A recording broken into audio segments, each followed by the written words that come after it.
rinitis no solamente es estornudar y tapar mocos, ¿sí? Entonces, la rinitis en general tiene muchas implicaciones. Muchas gracias. La rinitis en general tiene muchas implicaciones para el paciente. Es una causa muy frecuente de consulta, es una causa muy frecuente de ausentismo laboral y de ausentismo escolar y de vida, ¿sí? Todavía las personas que están laborando pues a veces se acostumbran a vivir con esto y trabajan igual en esas condiciones, pero bastante ausentismo escolar relacionado con eso. Imagínense que ese tipo llegue a visitarlo a ustedes y va con el pañuelo en la mano y la nariz así, ¿ustedes lo saludarían? ¿No? Pues imagínense lo que significa para un paciente estar en estas condiciones en una vida social terrible, ¿no? Entonces, ni se diga un tipo de esos que a uno le guste, de mujer, terrible, y hace que ese tipo a uno le vaya a acercar un poquito, ¿verdad? Entonces, las implicaciones para un paciente con rinitis son en todos los niveles, ¿sí?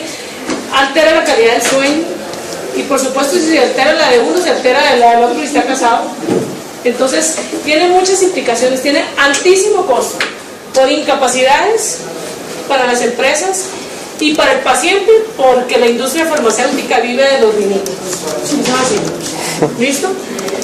La fisiología nasal tiene todo que ver, fíjense que hay estudios absolutamente interesantes, cada día estamos más convencidos los médicos de que la vía respiratoria realmente es una sola. ¿Eso qué significa? Que todos los problemas de rinitis no únicamente se van a limitar a la nariz. El paciente que tiene problemas alérgicos, cuando estamos hablando de rinitis alérgica, puede tener repercusiones a nivel bronquial, a nivel oftálico, a nivel de piel. Entonces, ¿eso qué quiere decir? Que un paciente que tiene un problema nasal puede terminar también con problemas de tipo bronquial. Entonces, la nariz en general sirve, tiene la función nasal, tiene implicaciones. Una buena ventilación nasal tiene tanto que ver con la función pulmonar, que los niños que por nacimiento, digamos que por una posición anómala intrauterina, terminan con una desviación septal adquirida en el nacimiento, que nacen con malformaciones craneofaciales, terminan con un hemitórax del lado de la desviación, creciendo mucho menos en comparación con el del otro lado. Así es la importancia de esa relación. ¿Listo? Entonces, el ciclo nasal es fisiológicamente el encargado, es decir, los cornetes nasales tienen la función de calentar el aire y de darle ciertas características para que llegue al pulmón en una determinada temperatura. Entonces los cornetes van a crecer o se van a hacer pequeños de acuerdo a las características ambientales, ¿sí? El ciclo nasal también es el causante de que uno cuando esté dormido haga los cambios de posición. Es decir, cuando los cornetes, hay un cornete que ustedes cuando empiezan a hacer rinoscopias siempre van a ver un cornete más grande. Y si ese mismo paciente ustedes lo revisan 4 horas después, ese cornete que estaba grande es el pequeño y el que crece es el del lado contrario. Entonces, el ciclo nasal es el causante de que uno haga los cambios al dormir. ¿Sí? Para que vean, es súper interesante leer sobre la fisiología por eso. Reflejos nasales, es decir, con un paciente le tocas la mucosa nasal o eres brusco en una manipulación nasal y el paciente puede tener una alteración en el ritmo cardíaco. Es decir, todo está relacionado, es decir, digamos como funciona como una sola unidad. Entonces, cuando nosotros hablamos de rinitis, hablamos de un paciente que tiene problemas mucho más allá de la nariz. ¿Listo? Entonces, cuando nosotros hablamos de rinitis únicamente significa inflamación de la mucosa nasal. Cuando hablamos de rinitis, estamos hablando de toda la mucosa. Fíjense que cuando ustedes ven esa diapositiva, ese es muy diciente. que cuando nosotros tenemos un proceso inflamatorio nasal, también los senos paranasales, ¿sí?, están inflamados. También parte de la garganta y todo presenta una inflamación. Por eso es que todo es una sola, es un solo problema, ¿listo? Entonces, ¿cómo se va a manifestar? Como ustedes ya saben, el paciente tiene alteraciones del gusto, producción de moco. ¿Cuánto quedamos entonces que se produciera moco por día? Yo les dije el otro día, de 700 a 1 litro. Entonces, un paciente que tiene rinitis y él se vuelve consciente de que el moco está pasando por atrás, que tiene descubrimiento posterior, o se vuelve un goteo, una rinorrea anterior, es porque estamos excediendo esos límites fisiológicos en la producción del moco. Ustedes se van a dar cuenta también que cuando uno aumenta en años, ustedes han visto muchos viejitos que están, o a sus abuelitos por ahí cuando están ustedes almorzando, que siempre les toca estar con el pañuelo en la mano, ¿verdad? Porque empiezan a comer y empieza la nariz a escurrir moco. Entonces eso es una disfunción autonómica. Eso es una disfunción senil autonómica del control de la producción del moco. Entonces, esos viejitos ya no producen 1 litro, producen 1,5 litros de moco. Y ciertos estímulos van a hacer que tenga mucho más producción de moco. ¿Listo? Prurito nasal, estornudos y todas esas clásicas que ustedes ya las saben. Imagínense que esta es la clasificación más suavecita que encontré sobre rinitis. O sea, rinitis no solamente es estornudos más moco. Las rinitis pueden estar ocasionadas, porque yo les traigo esto. Existen, si uno hace en grueso una clasificación sobre rinitis, uno encontraría unas rinitis que son causa anatómica, que son las que están ahí abajo, es decir, una desviación septal por sí sola puede dar rinitis. Una hipertrofia de Cornet, que es una hipertrofia de adenoides, los cuerpos extraños, todo eso puede ocasionar aparición de moco excesivo y síntomas de rinitis. Estos se llaman, esos son rinitis de origen estructural. Y existe otro grupo grande, ¿sí?, en el cual el proceso es o funcional o porque está asociado a otro tipo de problemas sistémicos. Entonces, en las rinitis inflamatorias vamos a tener de 2 tipos, ¿sí? Unas rinitis inflamatorias, que en estas ustedes se fijan que la rinitis alérgica ocupa un porcentaje bastante pequeño dentro de esas rinitis, ¿verdad? En esas rinitis alérgicas,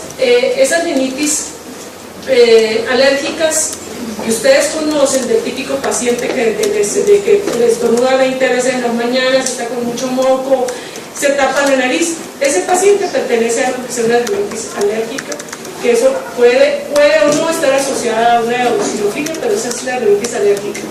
Existe otra entidad que la vamos a ir viendo ahí poco a poco el día de hoy, en la cual hay una rinitis eosinofílica que es no alérgica, que se llama síndrome de Nares. Bueno, no se llama síndrome de Nares, es como las siglas en inglés. Pero está la rinitis infecciosa. ¿Eso qué quiere decir? ¿Se acuerdan que nosotros ahorita vimos esa mucosa nasal en la cual los senos paranasales también están involucrados en eso?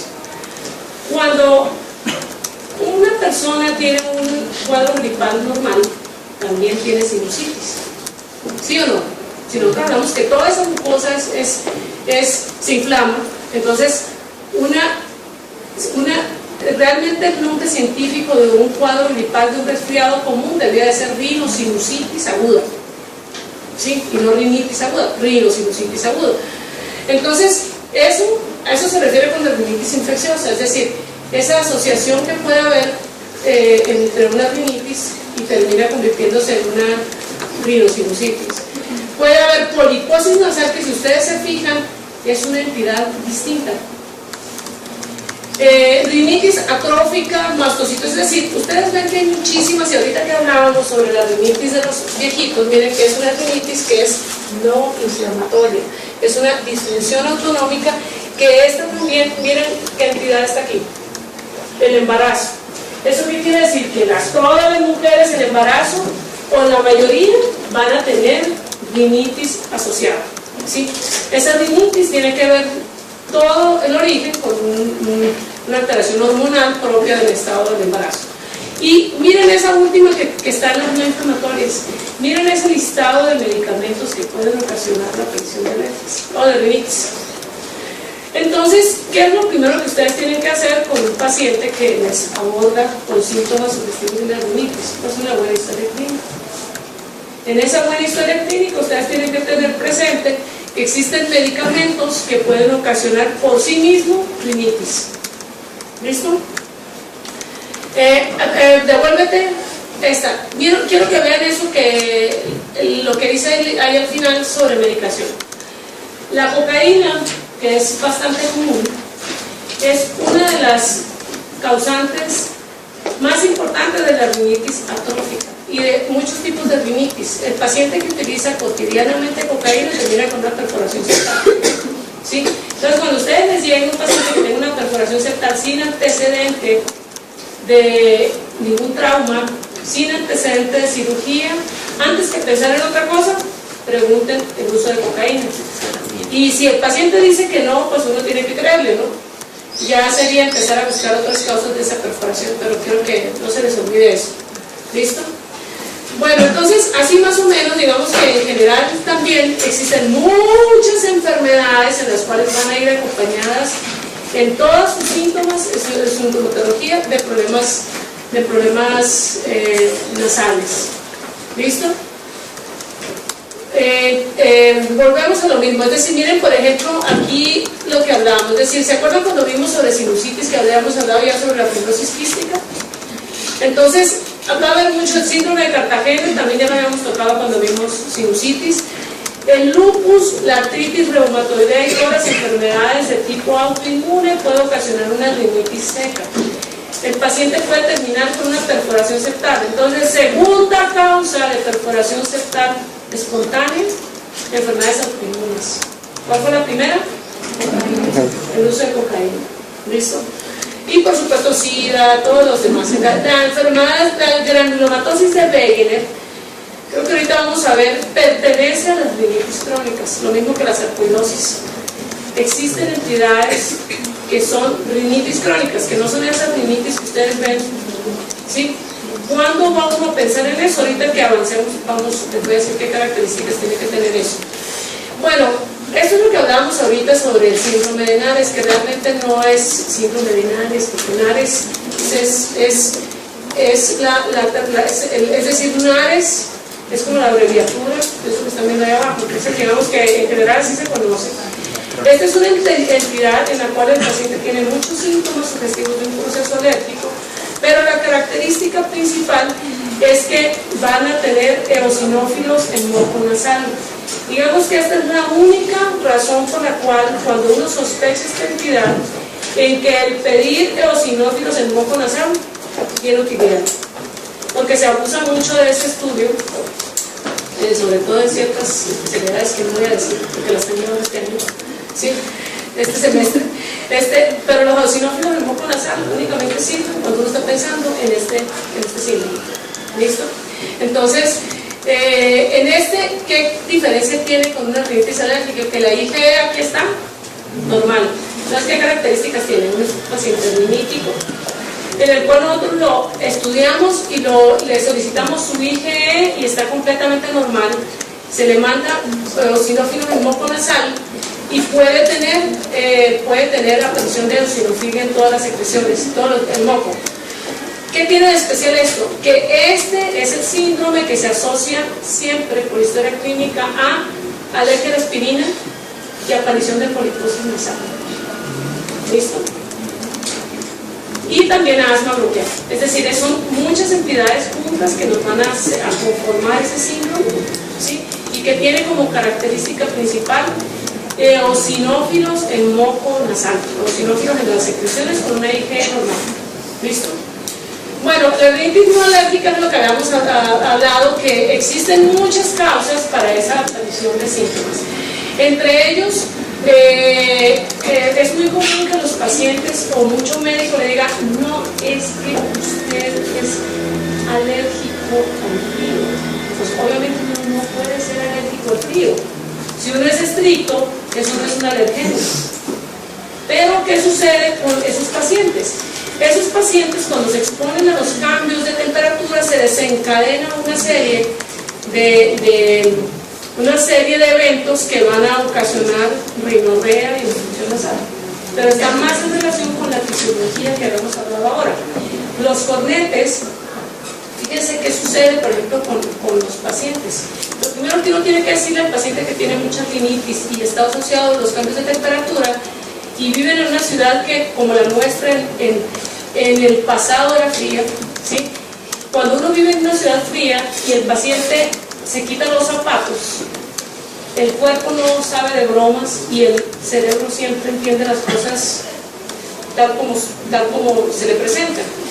Si tú pones tus pies sobre un suelo frío, el cerebro interpreta que te vas a congelar y entonces hace que los cornetes crezcan, obstruyen la nariz y se desencadena todo el resto de síntomas relacionados con la rinitis. Entonces, al paciente que vive en climas muy fríos, como era Bogotá hace unos meses, si tú le dices que, es decir, que el paciente viene y te comenta que con los cambios de temperatura la rinitis empieza, lo primero que tienes que decirle: no esté descalzo, no esté con los dientes cubiertos, ¿sí? Porque por fisiología eso controla mucho la aparición de los síntomas. Entonces, no existe la alergia al frío, pero sí existen rinitis no alérgicas que están asociadas a los cambios bruscos de temperatura. ¿Listo? Fíjate la última parte, por favor. ¿Qué dice ahí? Que esto, por supuesto, todas son sustancias que no son alergenos y que pueden producir, por ejemplo, dicen los pacientes: yo soy alérgico a los olores fuertes. No puede ser alérgico a los olores fuertes, pero sí un paciente, ciertos olores pueden ocasionarle la aparición de rinitis. Bueno, vamos a ver este video y luego nos devolvemos a la que sigue. Vamos a ver primero ese link, vamos a ver ese link, ¿verdad? Polen de los árboles o los ácaros, que aparece cuando el cuerpo reacciona ante sustancias que no tolera.